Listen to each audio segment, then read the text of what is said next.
I just want to say thank you po sa lahat ng mga sumusuporta po sa akin. Kahapon po nag-celebrate ako ng aking 41st birthday.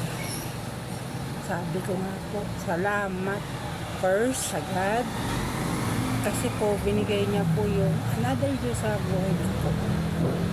Na hindi ako nagkakasakit, hindi ako dinadala sa ospital, kahit saan.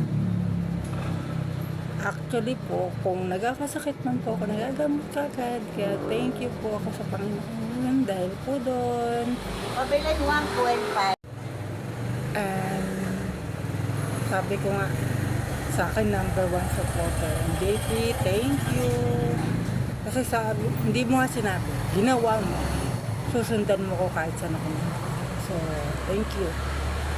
At doon pa po, sa iba pa pong mga ano, lalo na po yung mga taga-Albay sa Kamalig, alam niyo kung sino kayo. At yung second family ko po dito, salamat sa'yo, Madam Marites Marigar, thank you so much. Isang block nga na maribok.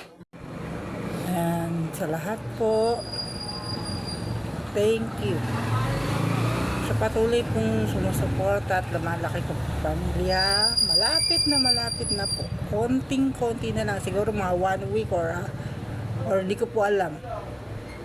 Pakikita nyo na lang po ako ng live. Thank you!